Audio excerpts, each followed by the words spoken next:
Hai, jumpa lagi dengan Jejak Donghua. Kali ini melanjutkan kisah Kinmu yang berusaha melepaskan diri dari kejaran sekte mayat hidup. Bagaimanakah kisahnya? Mari kita ikuti. Di perbatasan umum Sungai Dai County dan Tiger Sun County, Kinmu mengangkat kepalanya dan memandang matahari pagi. Dengan vital ki burung vermilion meledak dari tangannya, dia membakar pakaian yang dia curi dari murid sekte mayat abadi. Adapun kulit manusia, dia sudah membuangnya sambil melarikan diri. Dia masih ragu untuk memakai kulit orang lain. Selain itu, dia juga membawa tas punggung besar dan di dalamnya ada semua barang-barang berserakan yang telah disiapkan nenek si untuknya. Dia tidak akan bisa memakai kulit manusia atau akan ada firasat besar dan mudah bagi orang untuk melihat melalui penyamarannya. Setelah malam melarikan diri, dia tidak punya waktu untuk beristirahat dan pertempuran sengit yang berulang-ulang benar-benar melelahkannya. Hu Ling-er sangat lelah sehingga dia sudah tertidur di dalam ranselnya. Angin berhembus dan Kinmu segera menyusul puncak hembusan untuk bepergian di atas angin. Namun beberapa langkah kemudian, dia bisa merasakan kelelahan di tubuhnya dan hanya bisa mendarat kembali di tanah untuk berjalan secara pasif. Tiba-tiba, suara mendengung datang dari langit dan melihat ke arah sumber suara, Kinmu melihat beberapa kumbang api merah terbang ke arahnya. Kumbang-kumbang ini tampaknya tidak takut kepada manusia ketika mereka berputar-putar di dekatnya. Kumbang mayat. Sudut mata Kinmu berkedut saat dia menguap dan bergumam pada dirinya sendiri, "Aku sangat lelah. Saya harus menemukan tempat untuk tidur." Memberikan beberapa sentakan dengan jari-jarinya, beberapa kumbang langsung meledak berkeping-keping. Kinmu segera meningkatkan kecepatannya dan bergegas pergi. Dia pernah melihat kumbang mayat semacam ini di tempat tabib. Ada kumbang mayat hijau dan hitam, tetapi kumbang mayat merah adalah yang paling sulit didapat. Kumbang merah ini yang dia lihat memang kumbang mayat merah. Dan pada saat ini, lebih banyak suara mendengung keluar. Mengangkat kepalanya untuk melihat, kulit kepalanya menjadi mati rasa ketika dia melihat awan merah menuju ke arahnya dengan agresif. Awan merah itu terbang semakin rendah. Tiba-tiba kumbang merah itu terbang ke hutan dan menerobos ke gundukan makam beraneka ragam. Tanah gundukan pemakaman beraneka ragam bergetar dan kerangka merangkak keluar dari tanah, datang berjalan ke Kinmu. Lebih banyak kumbang mayat terbang dan menerobos masuk ke dalam tubuh binatang buas seperti serigala liar dan harimau ganas dalam perjalanan mereka. Mata binatang buas itu memerah karena amarah dan benar-benar menerkam Kinmu. Ahli dari sekte mayat abadi. Dia bahkan lebih kuat dari praktisi seni ilahi yang disebut Hiyin. Dia setidaknya satu tingkat yang lebih tinggi darinya. Hati Kinmu bergetar hebat. Kumbang mayat ini harus dibesarkan oleh ahli sekte mayat abadi. Dia mampu mengendalikan begitu banyak kumbang mayat dari jarak begitu jauh dan menggunakannya untuk mengendalikan kerangka yang tak terhitung jumlahnya di gundukan pemakaman beraneka ragam serta berbagai binatang buas di hutan belantara. Dari ini, orang bisa membayangkan betapa padatnya kultivasi orang ini. Ini jauh lebih sulit daripada mengendalikan zombie terbang. Kumbang mayat ini memasuki tubuh kerangka dan binatang buas, menghasilkan transformasi aneh mereka. Tulang-tulang kerangka berubah warna menjadi merah sementara binatang buas hanya berubah menjadi bangkai berbulu merah yang mengejar Kinmu dengan panik. Metode semacam ini jauh lebih kuat daripada Hiyin. Motifnya bukan untuk membunuhku tetapi untuk menunda pelarianku dengan menggunakan kumbang mayat ini untuk mengendalikan kerangka dan binatang buas. Kinmu menggunakan ki vitalnya untuk mengendalikan pedangnya. Saat Junior Protector Sword terbang keluar, itu mengeksekusi gelombang pedang form dan pedang harta terbang terus-menerus dalam lingkaran di sekitarnya, menciptakan lob demi lob. Saat dia terus berlari ke depan, Junior Protector Sword juga terus memotong jalannya ke depan, mengiris kerangka dan binatang buas merah berbulu menerkam dari depan dan belakang menjadi berkeping-keping. Namun, setiap kali sebuah kerangka hancur dan seekor binatang merah berbulu diiris menjadi potongan-potongan, ada kumbang mayat merah yang terbang keluar dari tubuh mereka. Mereka akan terowongan ke tanah atau terbang ke hutan yang jauh, menghasilkan siklus mayat-mayat yang tidak pernah berakhir keluar dan binatang buas berbulu merah bergegas keluar dari hutan. Kulit kepala Kinmu mati rasa. Bangkai dan kerangka ini telah menunda pelariannya. Pakar yang mengejarnya itu luka pasti menyusul dalam beberapa saat.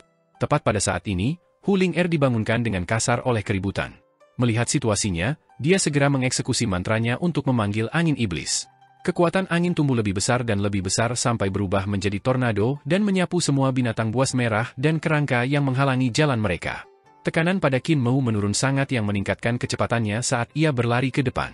Pada saat ini, kumbang mayat merah terbang dan mendarat di ransel Kinmu, kemudian mencoba untuk menggali terowongan ke hidung Hu Ling-er. Hu Ling-er berteriak kaget dan segera bergegas keluar dari ransel dan naik ke bahu Kinmu. Lebih banyak kumbang datang berdengung. Jelas bahwa ahli dari sekte mayat abadi yang mengejar mereka telah menemukan bahwa Hu Ling-er dapat mengendalikan angin, oleh karena itu, dia telah menargetkannya dengan kumbang mayat, mencoba mengubahnya menjadi binatang berbulu merah juga. Sinar matahari menyempurnakan jiwa yang di langit. Ki vital Qin Mu berubah menjadi nyala api saat ia melemparkan mudra ke langit. Vital Ki burung vermilion menjelma menjadi sinar matahari yang membakar dari sinarnya yang cemerlang. Kumbang mayat mencicit aneh ketika asap hijau mulai keluar dari tubuh mereka. Mereka semua mendarat di tanah dan tetap tak bergerak. Thunderclap H3 bekerja. Itu bisa menghancurkan jiwa dan roh kumbang mayat. Qin Mu heran dan terkejut. Dia mengeksekusi sinar matahari menyempurnakan yang jiwa di langit saat dia berlari dan asap hijau keluar dari semua kerangka dan bangkai ketika mereka disinari matahari yang terbakar. Kerangka itu berdentang ke tanah berkeping-keping sementara bangkai jatuh ke tanah. Jadi kerangka dan bangkai berhenti menghalangi jalannya dan mulai berlari dengannya. Saat kerangka berlari, mereka tiba-tiba mengulurkan tangan mereka untuk mencabut tulang rusuk mereka untuk menggunakannya sebagai bilah melengkung, melemparkannya ke Qin Mu. Ratusan tulang rusuk setebal papan melesat melewati dan berputar-putar di udara. Rusuk terbang dalam busur karena itu bahkan jika mereka tidak menabrak Qin Mu, itu akan jatuh kembali ke tangan kerangka. Kepala Qin Mu mulai sakit dan dia hanya bisa mengeksekusi gelombang pedang form lagi untuk memblokir semua tulang rusuk kurva yang menyerangnya dari segala arah. Kecepatannya sekali lagi melambat. Metode ofensif sekte mayat abadi tak hanya aneh. Mereka memiliki zombie terbang, kertas kuning, kumbang mayat, kerangka, bangkai berbulu merah dan bahkan kerangka yang mematahkan tulang rusuk mereka untuk menggunakannya sebagai pisau terbang. Benar-benar keanehan fantastis dari setiap deskripsi. Tiba-tiba Qin Mu melihat tanah pertanian di depan dan ada petani bertani. Itu adalah musim panen musim semi dan ada banyak petani yang bangun lebih awal untuk memanen tanaman mereka. Qin Mu melambaikan tangannya dan berteriak, "Semuanya, lari cepat!" Para petani itu mengangkat kepala untuk melihatnya dan tidak bisa menahan diri untuk terkejut. Tengkorak dan bangkai merah berbulu berkerumun seperti banjir dan tampak mengerikan. Mereka segera melemparkan sabit di tangan mereka dan melarikan diri. Namun, kecepatan mereka jauh lebih lambat dari Qin Mu dan binatang berbulu merah. Pada kecepatan ini, mereka pasti akan terjebak. Qin Mu segera mengubah arah dan menghindari mereka. Namun di samping ladang adalah jalan resmi dan ada orang yang lewat juga. Di depan ada kereta kuda dan ada dua pengawal mengendarai kuda rancangan. Suara wanita datang dari kereta, "Apa keributan di luar?" Seorang pengawal di atas kuda membungkuk dan menjawab, "Tuanku, ada bencana yang disebabkan oleh kerangka yang saat ini mengejar seorang pemuda dengan pakaian bersulam." Pemuda itu khawatir mereka akan bertabrakan dengan para petani di ladang sehingga dia memikat kerangka untuk gerombolan ke jalan resmi. Ada juga binatang berbulu merah dan mereka tampak sangat aneh. Mereka seharusnya dikendalikan oleh seseorang dengan kumbang mayat. Ini kebanyakan seperti sekte mayat abadi dari Xiangxi. Sekarang dunia mulai damai, akan selalu ada setan dan monster keluar untuk menciptakan kekacauan. Wanita di kereta memerintahkan, "Pengawal Shi, pergi dan singkirkan gerombolan kerangka dan binatang buas berbulu merah. Jangan menyeret rakyat jelata ke medan." "Baik tuanku." Pengawal itu tidak turun dari kuda dan malah mengeluarkan pelet pedang perak. Dengan jentikan jarinya, pelet pedangnya terbang ke langit dan berputar di langit. Dengan setiap putaran, akan ada cahaya pedang putih salju yang keluar. Pelet pedang itu berputar dengan kecepatan yang sangat cepat dan lampu pedang turun seperti hujan. Ketika Qin Mu berlari, dia hanya bisa mendengar suara mendesing ketika kerangka berlari di belakangnya hancur berkeping-keping dan berubah menjadi bubuk. Sementara itu, binatang berbulu merah dipenggal. Bahkan dalam waktu yang tidak singkat, ratusan kerangka dan binatang buas berbulu merah yang mengejarnya semua dimusnahkan. Kumbang mayat merah terbang keluar dari kerangka dan bangkai, tetapi sebelum mereka bisa terbang, mereka dihabisi oleh lampu pedang. Keterampilan pedang ortodoks, Qin Mu segera berhenti dan melihat kereta kuda di depan. Keterampilan pedang yang digunakan pengawal di samping kereta kuda adalah keterampilan ortodoks. Dia telah melihat keterampilan pedang yang sama dari sekte pedang Sungai Li yang sangat mengesankan. Keterampilan pedang semacam ini membutuhkan banyak pedang untuk disempurnakan menjadi pelet pedang dan sangat kuat ketika menghadapi musuh. Itu juga bisa diatur menjadi formasi pedang. Tentu saja, mereka yang bisa mengeksekusi pelet pedang semuanya ahli karena pelet pedang terlalu berat. Untuk dapat menggunakan ki vital untuk membuat pelet pedang melambung ke langit, kultivasi seseorang harus kuat dan tiada tara. Pengawal di samping gerbong kuda itu kuat dan orang di gerbong kuda itu seharusnya sangat luar biasa. Di kejauhan, paman senior Kiao itu tiba-tiba merasakan kumbang mayatnya benar-benar mati dalam sekejap dan tercengang. Dia tidak terus maju dan berdiri di puncak pohon untuk menatap dari jauh. Kereta kuda dari Hakim Prefektur Lizhou. Ekspresinya berubah sangat dan segera berbalik untuk pergi. Hakim dari Prefektur Lizhou adalah orang yang kejam dan aku bukan tandingan. Saya akan mundur dulu. Dia segera melintas dan menghilang tanpa jejak. Pengawal Shi yang menunggang kuda melaporkan kepada orang di kereta, "Tuanku, sekte mayat abadi telah mundur." Wanita di kereta berkata, "Panggil pemuda itu." Pengawal Shi turun dari kuda dan membungkuk, "Tuan muda ini, ada undangan dari tuanku." Qin Mu maju ke sisi kereta kuda. Tirai gerbong kuda terangkat dan wanita di dalamnya mengungkapkan wajah sisinya. Itu adalah wanita cantik dengan pipi kemerahan dan bibir merah. Mengubah wajahnya untuk memperbesar Qin Mu. Melihat pakaiannya yang cerah dan rapi, dia berpikir bahwa dia pasti berasal dari keluarga kaya dan bertanya, "Tuan muda ini, dari mana asalmu?" Menjadi tidak rendah hati atau sombong, Qin Mu menjawab dengan cara tidak budak maupun sombong, "Saya dari kota Kabupaten Sungai Daik." Wanita itu bertanya, apakah kota Kabupaten Daik sudah jatuh ke tangan musuh dan diambil alih oleh sekte mayat abadi? Qin Mu mengangguk dan berseru dengan kagum, "Kakak benar-benar cerdas." "Kakak perempuan?" Setelah menjadi hakim di prefektur Lizhou selama bertahun-tahun, ini masih pertama kalinya seseorang memanggilku sebagai kakak perempuan. Wanita itu tidak tahu apakah harus tertawa atau menangis. Dia memanggil bodyguard Shi dan memerintahkan, turunkan perintah ke kabupaten seperti Tiger Sun dan Carefree Peace untuk mempersiapkan pasukan mereka menuju ke Sungai Daik. Pengawal Shi mengakui dan segera pergi. Wanita itu memandang Qin Mu dan berkata, "Sekarang sekte mayat abadi dari Xiangxi telah mengambil alih kota Sungai Daik, kemungkinan besar akan menjadi bencana bagi orang-orang di sana.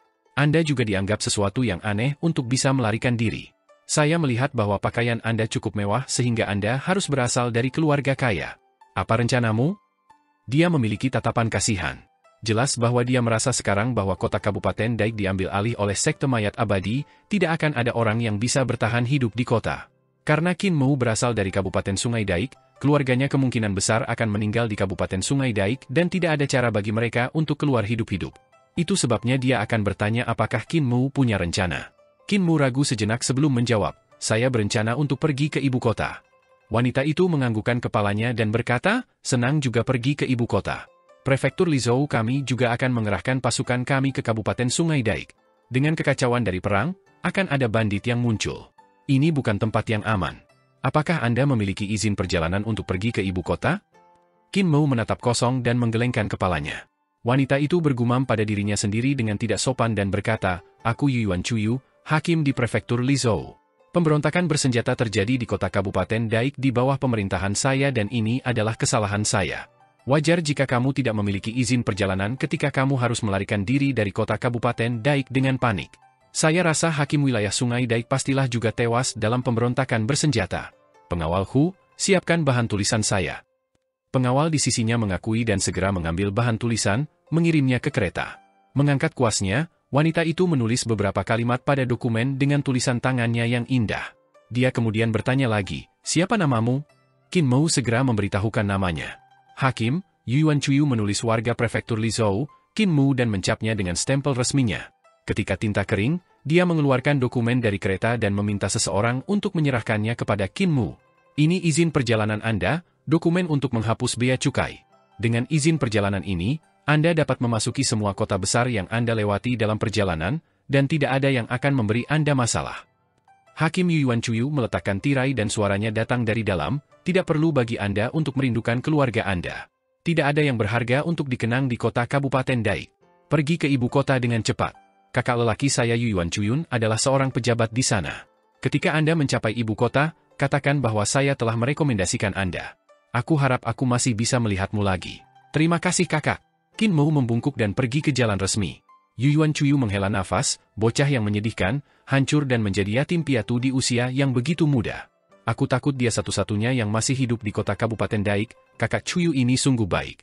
Qin Mu menyimpan dokumen izin perjalanan dengan benar dan berpikir untuk dirinya sendiri, "Sekarang jika saya diinterogasi ketika saya mencapai ibu kota, saya bisa mengatakan saya adalah warga prefektur Lizhou.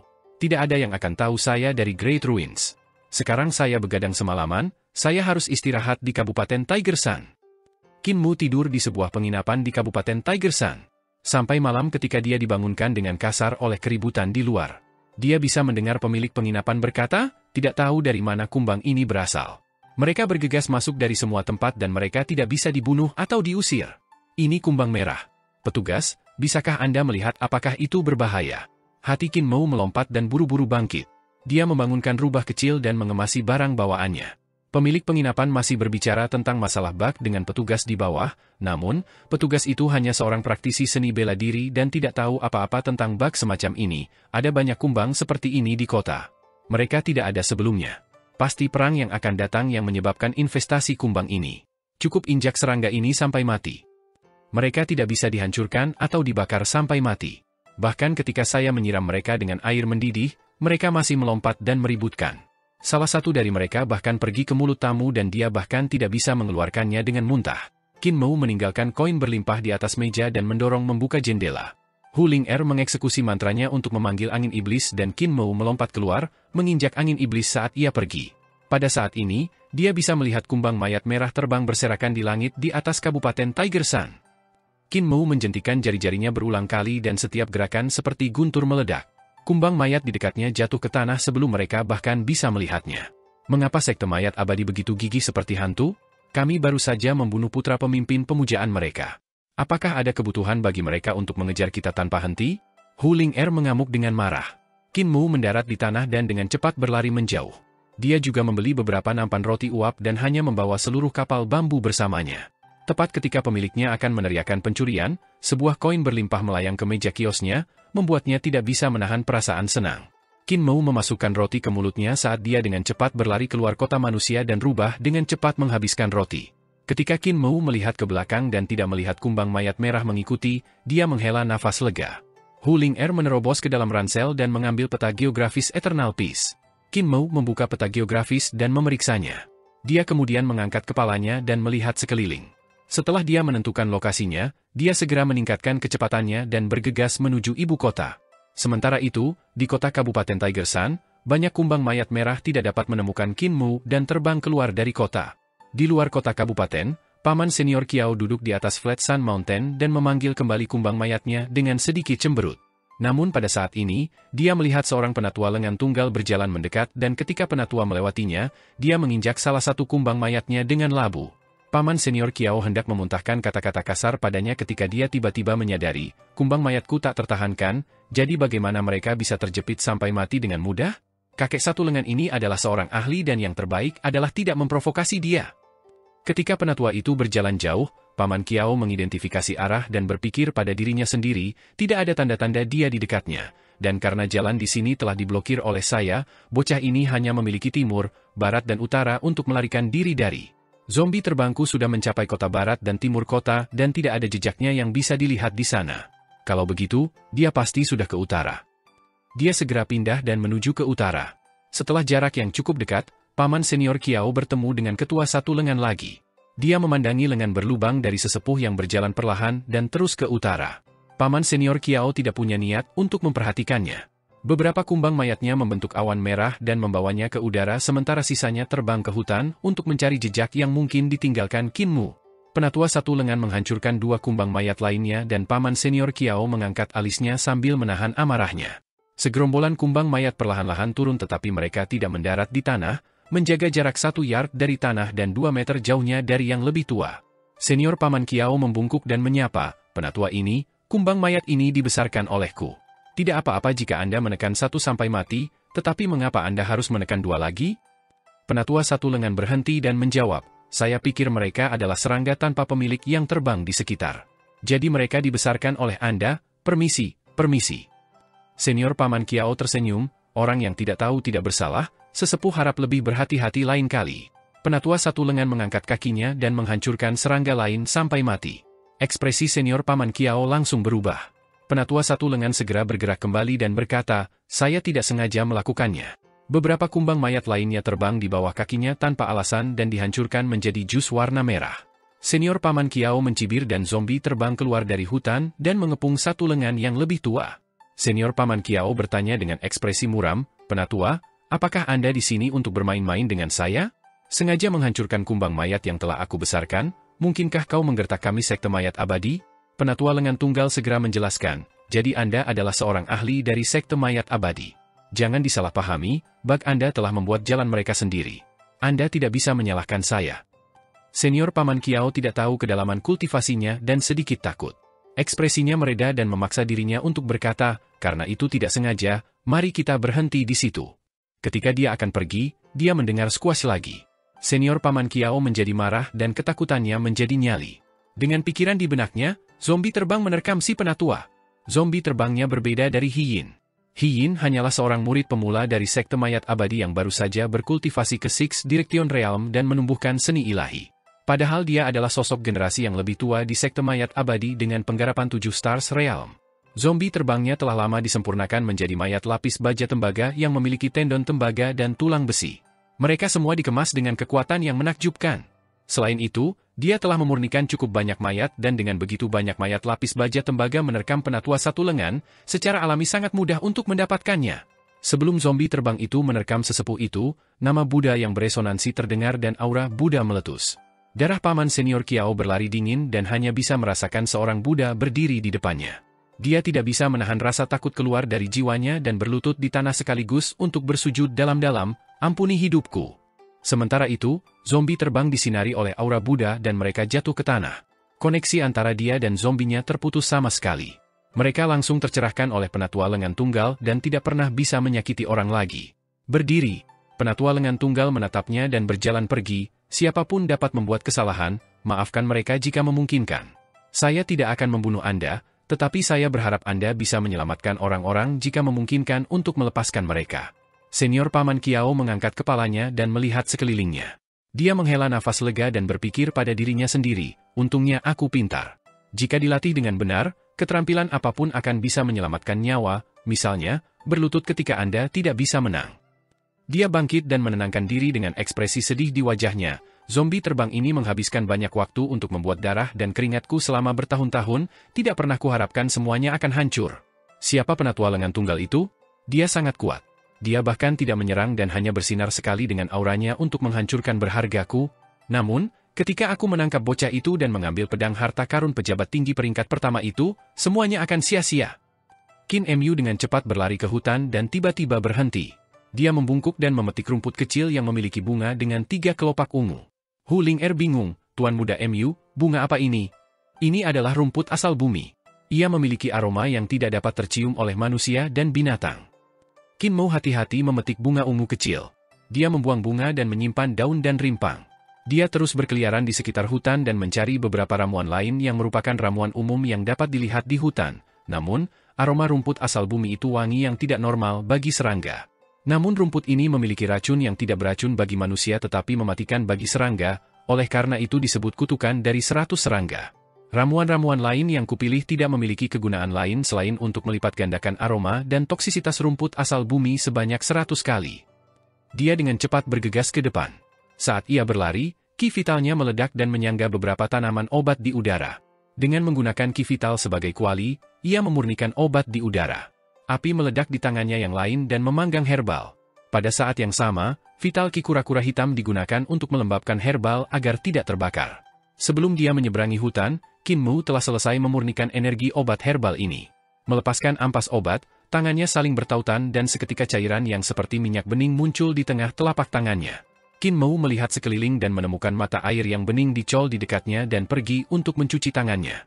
Dia kemudian mengerahkan kekuatan dan bergegas pergi.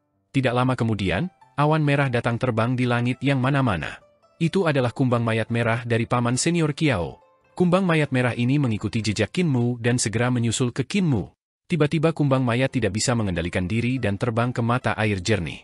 Senior paman Kiao yang mengendalikan gerombolan kumbang mayat dari belakang terkejut dan bergegas sekaligus. Melihat serangga warna merah yang terbunuh di sekitar seluruh gunung dan hutan belantara, dia merasa hatinya menjadi dingin. Kumbang mayat yang dibesarkannya dengan susah payah semuanya mati sepenuhnya. Untuk bisa meracuni kumbang mayatnya sekaligus, kemampuan ini membuatnya gemetar ketakutan. Qin Mu yang sekarang pergi jauh tersenyum dan memberitahu rubah kecil yang bersembunyi di tas punggungnya, kumbang mayat juga merupakan jenis racun dan merupakan racun besar. Kumbang mayat merah bahkan lebih beracun. Minyak racun yang baru saja saya suling tidak berpengaruh pada manusia tetapi jika dimakan oleh kumbang mayat merah, itu akan bergabung dengan toksisitas kumbang mayat merah dan berubah menjadi racun lain yang bahkan lebih mengerikan. Selama seseorang menyentuh racun, daging dan darah mereka akan mulai membusuk dan tubuh mereka akan lumpuh. Mereka tidak akan bisa bergerak dan hanya bisa melihat diri mereka membusuk. Hu Ling melompat kaget dan berteriak, "Tuan Muda, akankah praktisi yang kuat dari sekte mayat abadi diracun? Saya melihat bahwa kultivasinya cukup tinggi." Qin Mu berkata dengan lemah, itu akan tergantung apakah dia akan menyentuh kumbang mayat itu atau tidak. Melihat ke langit, dengan lembut dia berkata, racun ini akan mendetoksifikasi dirinya sendiri. Ketika matahari bersinar di atasnya, toksisitas akan rusak dan menjadi semakin lemah. Setelah terkena sinar matahari yang terik selama 1 jam, toksisitasnya akan hilang. Namun dalam 1 jam berikutnya, siapapun yang menyentuhnya akan mati. Sementara itu, tubuh senior Paman Kiao bergetar dan dia tiba-tiba mencibir, untungnya aku masih memiliki lebih banyak kumbang mayat dan Ratu Kumbang masih di sini. Pada saat ini, kumbang mayat di tubuhnya memanjat keluar dengan panik dan terbang menuju mata air beracun. Bahkan Ratu Kumbang juga terbang keluar. Senior Paman Kiao berteriak, dan segera menangkap Ratu Kumbang, tetapi kecepatan terbang Ratu Kumbang itu sangat cepat. Sudah datang ke mata air dan minum air mata. Senior Paman Kiao meraih Ratu Kumbang dari belakang dan hampir menghela nafas ketika tubuhnya tiba-tiba menjadi kaku. Kulit telapak tangannya membusuk dengan cepat dan pembusukan ini menyebar ke lengannya. Otot-ototnya mulai terlepas dari lengannya dan jatuh ke tanah, dengan cepat berubah menjadi nanah. Dia bisa melihat lengannya membusuk tapi dia tidak bisa merasakan sakit. Dia ingin memenggal lengannya tetapi kesadarannya tampaknya terpisah dari tubuhnya dan tidak bisa mengendalikan tubuhnya. Sambil menggertakkan giginya, Paman Senior Kiao mengerahkan semua kekuatannya untuk mengangkat lengannya yang lain. Tiba-tiba tubuhnya kehilangan keseimbangan dan jatuh ke lantai. Dengan wajahnya di lantai, ada beberapa mayat kumbang mayat di bawah wajahnya. Kakek tabib benar. Dia memberitahu saya jika saya tidak bisa menang, saya hanya perlu menggunakan racun. Bocah gembala sapi dari desa Daksu mendesah dengan sedih di kejauhan. 5 hari kemudian, Qin Mu datang ke Kabupaten River Tom. Kabupaten River Tom jauh lebih berkembang daripada kota-kota kabupaten lain yang pernah dilihatnya dalam perjalanan ke sini. Kabupaten River Tom adalah kota yang praktis dibangun seluruhnya di atas sungai. Sungai ini adalah sungai emas dan bukan sungai surging, oleh karena itu sungai emas juga dikenal sebagai makam emas. Air deras sungai emas sangat luas dan kuat seperti laut. Awalnya Kabupaten River Tom dibangun di sebuah pulau di sungai tetapi karena semakin banyak kapal datang dan pergi, itu berkembang dan menjadi padat penduduk sehingga pembangunan skala besar dilakukan untuk membangun sebuah kota. Pada waktu itu, ditunjuk sebagai hakim Kabupaten River Tom adalah pengajar kerajaan hari ini. Pada saat itu ia sudah menjadi seorang praktisi yang kuat yang dipenuhi dengan bakat. Dia menunjukkan kemampuan luar biasa dan mengumpulkan banyak pekerja terampil dan banyak praktisi seni ilahi untuk meletakkan pilar batu yang dalam ke sungai.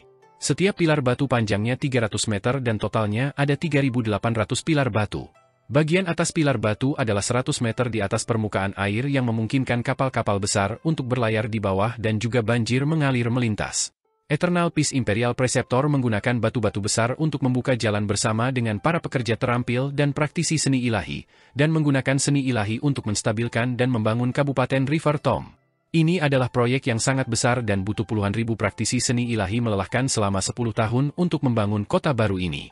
Di samping kota juga ada pelabuhan, besar dan kecil, untuk kapal-kapal yang datang ke sini untuk memuat dan menurunkan barang. Tempat ini sangat ramai, oleh karena itu juga disebut modal kecil. Pejabat cendekiawan pada waktu itu mengkritik pembangunan kota baru dan menuduh hakim Kabupaten River Tom merencanakan pemberontakan dengan membangun River Tom City untuk mencegat nadi naga dari kekaisaran. Mereka mengajukan petisi kepada kaisar untuk mengeksekusinya. Mereka juga mengatakan bahwa hakim makam sungai membangun kepala naga di Sungai Emas memiliki niat yang keliru. Setelah Eternal Peace Imperial Preceptor mencapai prestasi spektakuler ini, ia dipanggil ke ibu kota dan banyak orang mengira kaisar akan mengeksekusinya. Mereka tidak akan pernah berpikir bahwa putra mahkota Yan Feng sangat mengaguminya dan setelah putra mahkota Yan Feng naik ke atas tahta dengan keterampilan dan strateginya yang hebat, ia mempromosikan pengajar kekaisaran perdamaian abadi dan berulang kali dan membuatnya menjadi pengajar kekaisaran tidak lama kemudian. Qin Mu juga telah mendengar cerita-cerita menarik dari jurumudi dan tidak tahu berapa banyak dari itu benar. Namun, kemampuan Eternal Peace Imperial Preceptor dan mata kebijaksanaan Kaisar Yan Feng membuatnya mengagumi dua orang. Di atas kapal yang sama adalah beberapa sarjana dari Kabupaten River Tom. Beberapa ulama miskin dari keluarga miskin dan ada juga ulama dari keluarga kaya. Qin Mu membuat beberapa pertanyaan dan menemukan bahwa sebagian besar orang ini berasal dari sekolah dasar dan perguruan tinggi. Mereka semua adalah siswa dari sekolah yang sama. Qin Mu mengeluarkan kan komputasional yang dia beli di kota River Tom. Mempelajari dengan seksama, dia menuliskan metode perhitungannya dengan pensil arang di atas kertas. Tiba-tiba seorang sarjana dengan tubuh montok bertanya, saudara Qin juga pergi ke ibu kota untuk mengikuti ujian kekaisaran. Qin Mu mengangguk dan tersenyum, itu benar. Saya berencana pergi ke ibu kota untuk mempertaruhkan masa depan saya. Saudara Wei juga pergi ke sana untuk ujian kekaisaran? Cendekiawan dengan tubuh montok bernama Wei Yong menganggukkan kepalanya dan tersenyum, untuk lulus ujian masuk dengan pujian ilmiah dan masuk ke Imperial College untuk belajar adalah harapan yang sudah lama kusayangi. Sarjana lain tertawa, saudara Wei, tidak mudah untuk memasuki Imperial College kekaisaran. Usia Anda hanya lebih dari 14 tahun dan Anda masih seorang sarjana dasar. Kamu tidak akan bisa masuk Imperial College. Wei Yong mencibir, Apakah para sarjana Imperial College itu luar biasa? Mereka bahkan mungkin tidak mengalahkan saya dan saudara Qin. Sebagian besar cendekiawan tertawa terbahak-bahak. Qin Mu juga mengungkapkan senyum. Banyak cendekiawan di atas kapal yang sama dengan mereka semua pergi ke ibu kota untuk mengikuti ujian kekaisaran. Mereka semua ingin memasuki Imperial College milik kekaisaran. Apa yang diajarkan perguruan tinggi River Tom adalah semua keterampilan dasar pedang dan mantra yang tidak tersebar luas. Sedangkan di Imperial College di ibu kota, ia memiliki jutaan buku dan memiliki semua yang mereka inginkan. Hampir semua teknik dan seni ilahi dari semua sekte di Eternal Peace Empire dikumpulkan di sini. Ini bisa dikatakan sebagai lembaga pembelajaran tertinggi kekaisaran. Sangat sulit untuk masuk Imperial College. Para cendekiawan perguruan tinggi dari seluruh penjuru negeri berjuang dengan keras hanya untuk masuk. Adapun para sarjana sekolah dasar, mereka sebagian besar berencana untuk memasuki ibu kota untuk memasuki perguruan tinggi di sana. Bahkan lebih sulit bagi sarjana sekolah dasar untuk memasuki Imperial College. Kecuali mereka sangat menonjol maka mereka akan memiliki kesempatan untuk masuk.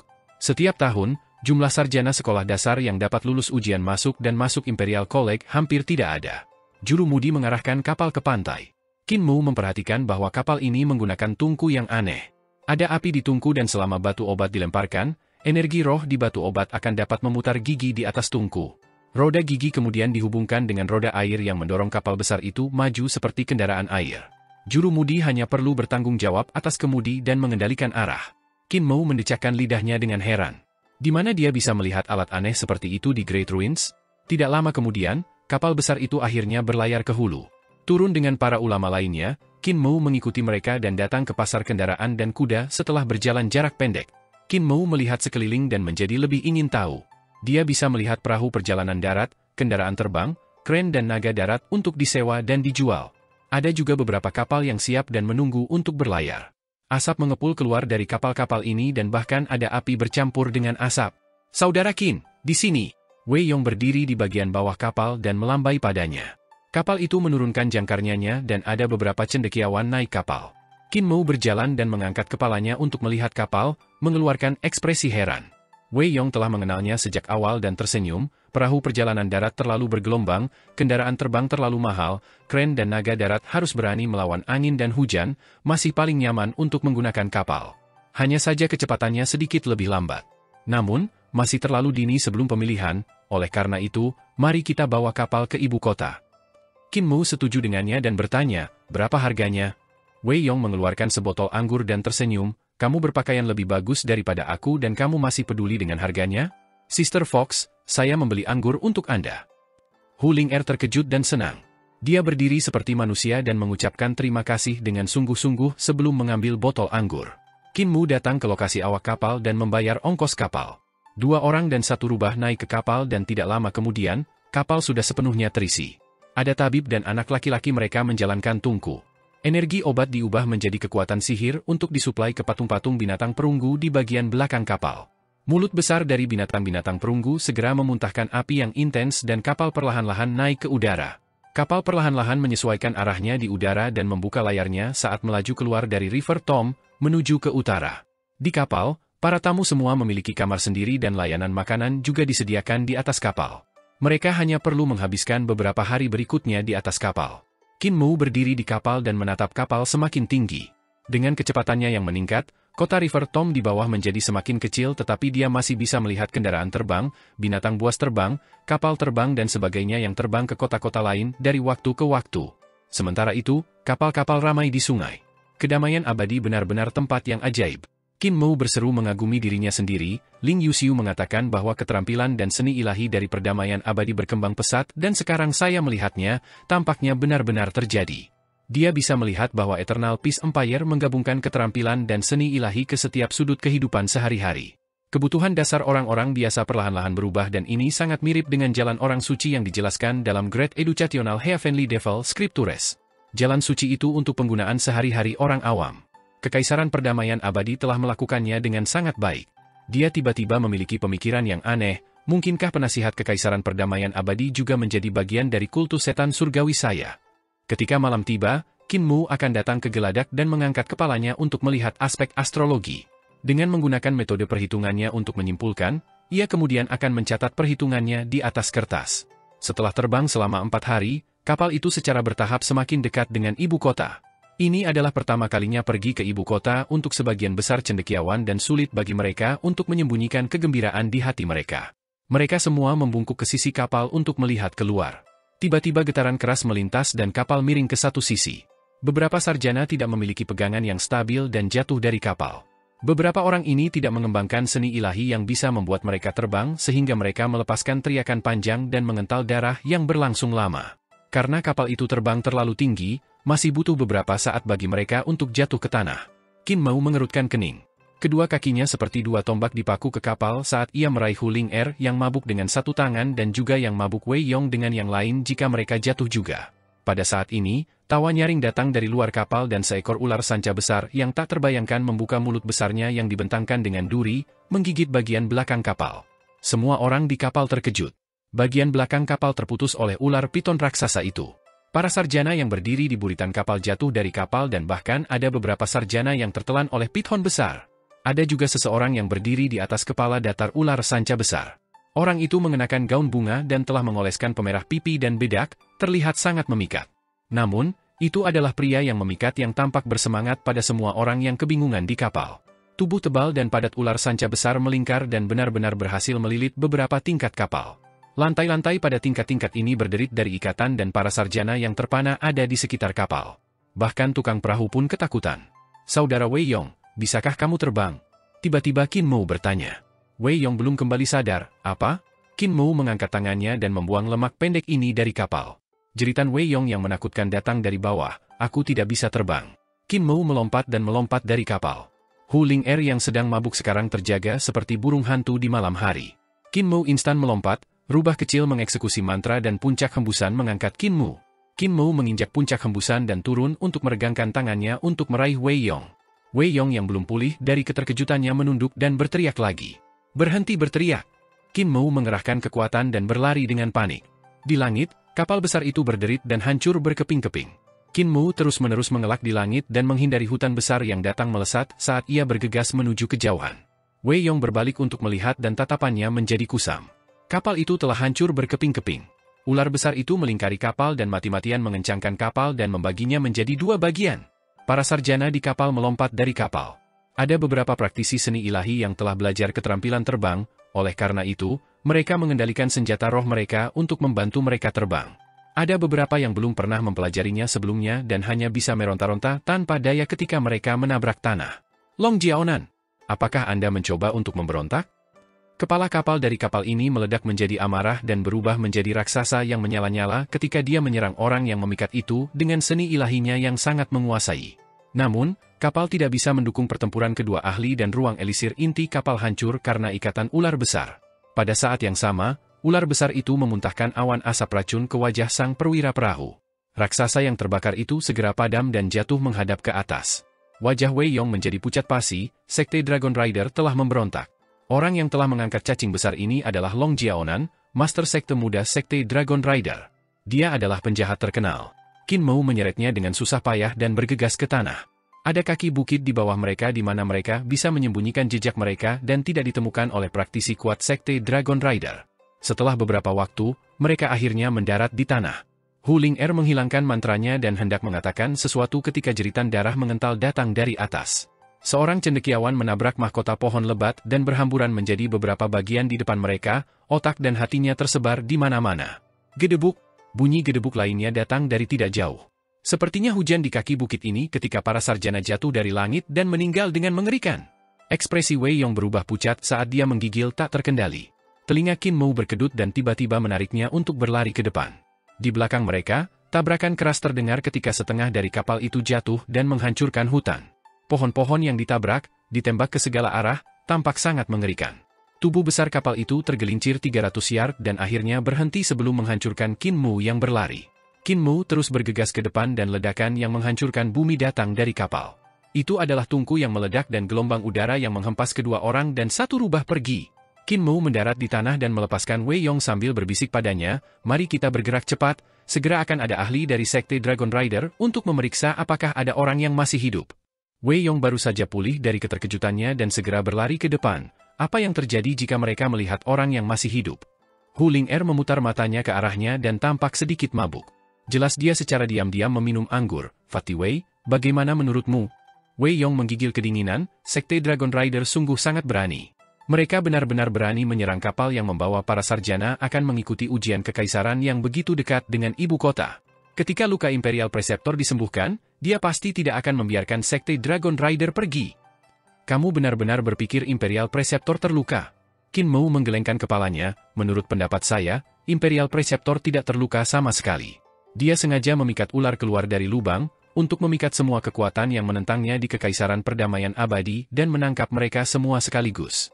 Bukankah Sekte Dragon Rider sekarang terpancing olehnya? Wei Yong tertegun dan berteriak, apa maksudmu adalah? Tidak mungkin. Saya pernah mendengar bahwa ada tidak kurang dari 20 daerah yang memberontak. Mereka telah menyalip kota-kota dan menyebabkan kematian yang tak terhitung di antara orang-orang biasa, dan ada banyak bandit yang berlari-lari. Bagaimana Imperial Preceptor memaafkan hal seperti itu? Qin Mu menjawab, ini adalah taktik alami.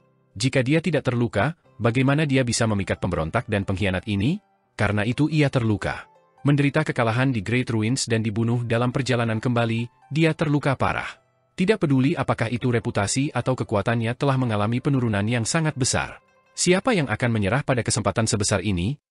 Dia berkata dengan tegas, dari apa yang saya lihat, ini harus menjadi konspirasi Imperial Preceptor dan dia pasti tidak akan memadamkan pemberontakan sampai semua pemberontak dan pengkhianat membuka tabir sifat asli mereka.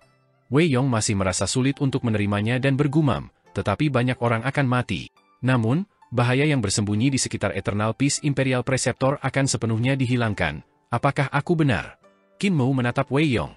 Lemak ini gesit luar biasa dan benar-benar bisa mengikuti jejaknya. Namun, sepertinya dia tidak memiliki pemahaman tentang angin dan tidak bisa menginjak puncak semangat untuk terbang.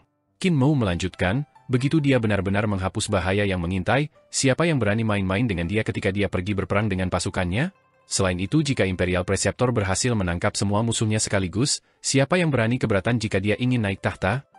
Wei Yong menggigil beberapa kali tak terkendali dan memandang Qin Mu seolah-olah dia adalah monster. Saudara Qin, Anda seumuran dengan saya, kan? Bagaimana Anda bisa memikirkan begitu banyak intrik dan konspirasi? Rubah kecil, apakah dia sebenarnya roh rubah licik tua yang telah mengolah dirinya menjadi manusia? Hu Ling'er menjadi bersemangat dan berkata, Fatty Wei, Anda juga memperhatikannya? Saya sudah lama curiga bahwa Tuan Muda adalah rubah laki-laki yang telah menjadi cerdas. Wei Yong menjawab, jangan panggil aku Fatty Wei. Keluarga makam Sungai Wei juga dianggap sebagai keluarga yang memiliki reputasi baik. Jika kabar ini keluar, itu akan memalukan.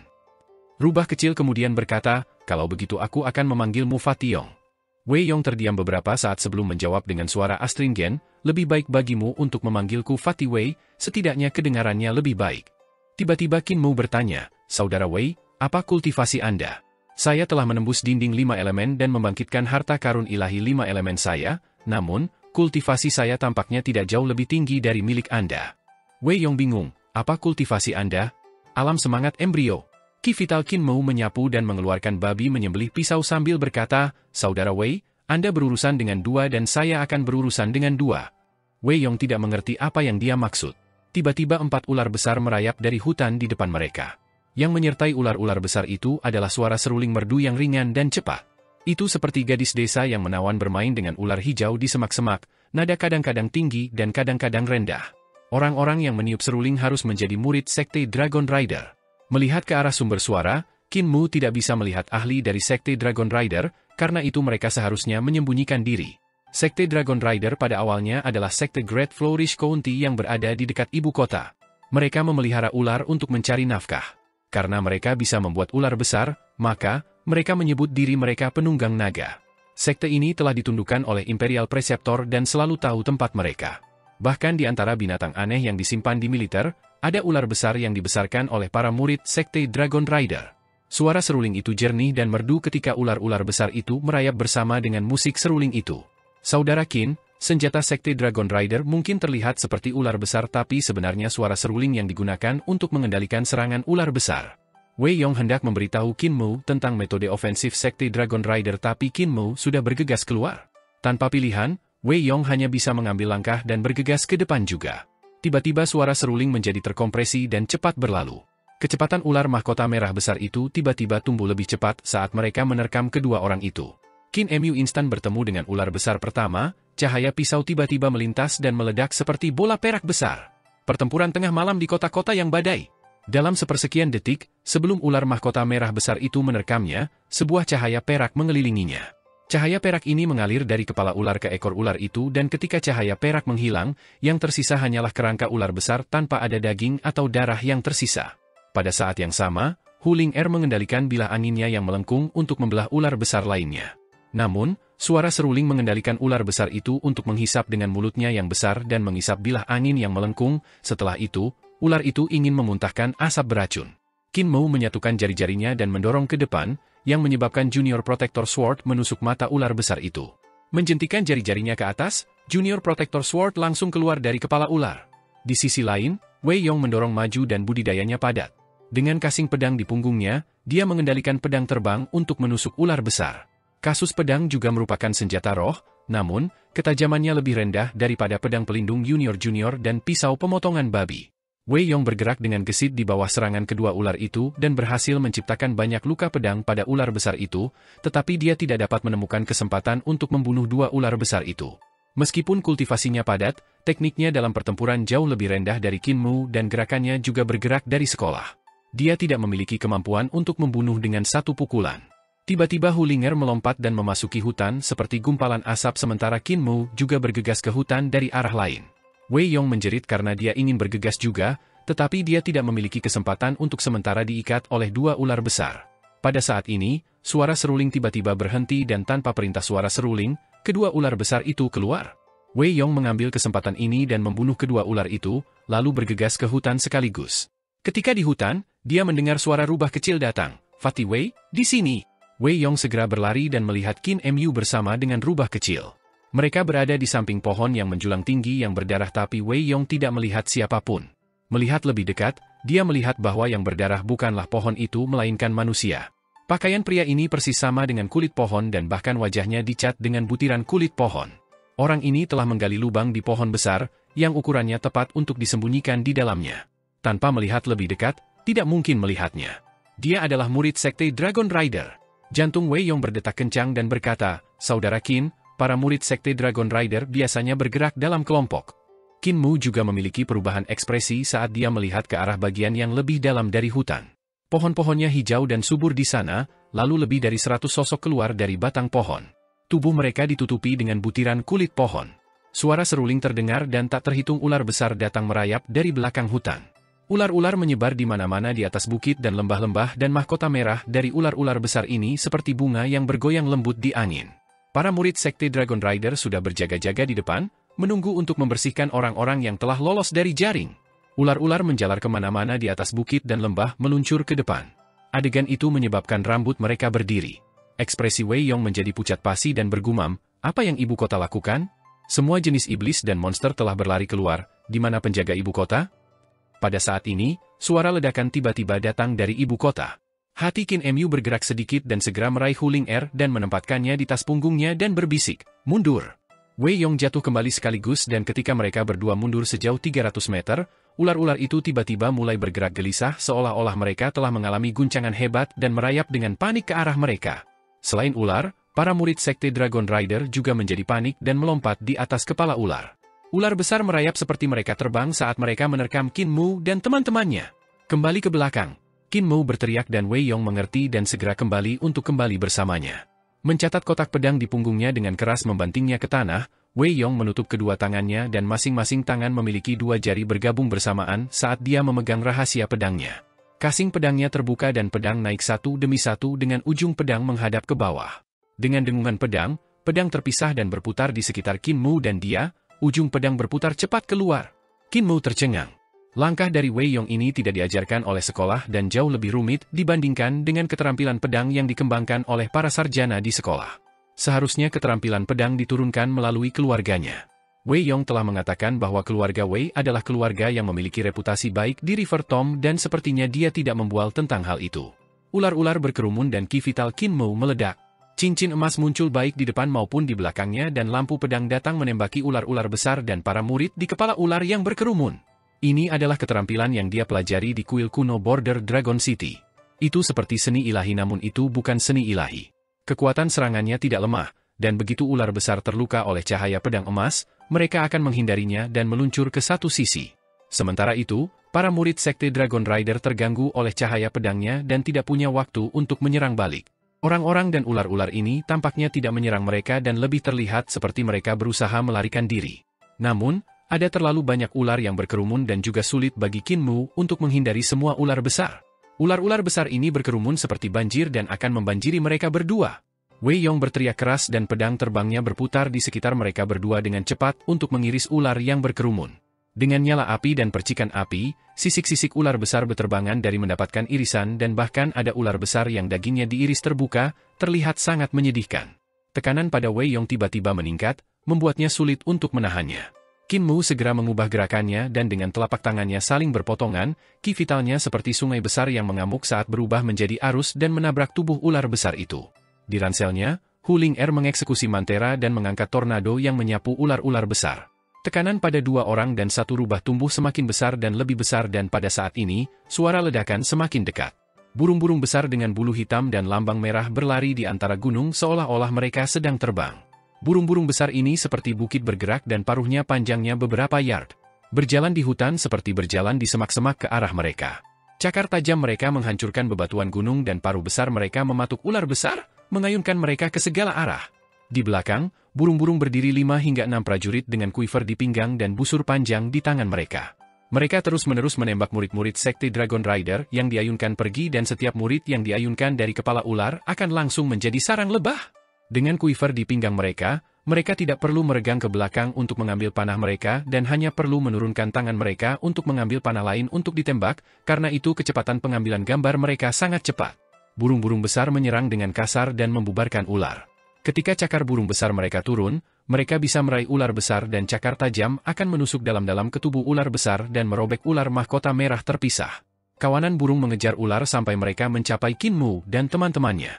Wei Yong berseru dengan gembira, ini adalah busur dan panah kavaleri dari penjaga ibu kota. Kawanan burung segera mencapai di depan mereka ketika mereka berlari. Ketika beberapa pemanah melihat Kinmu dan Wei Yong, mereka terkejut dan menarik kendali sekaligus untuk membuat bulu hitam besar dan burung-burung lambang merah menghindarinya. Mereka kemudian berteriak keras, masih ada sarjana yang masih hidup. Semua orang berhati-hati untuk tidak menabrak para sarjana. Swos! Bendera besar bersama dengan tiang bendera datang menembaki dari belakang burung-burung dan terjebak di depan Kinmu. Kemampuan luar biasa! Beberapa tentara di belakang burung berseru kagum ketika mereka melihat keterampilan telapak tangan Kinmu dan keterampilan pedang Wei Yong. Untuk dapat bertahan hidup dari serangan ular Sekte Dragon Rider, para ulama ini memang memiliki beberapa kemampuan.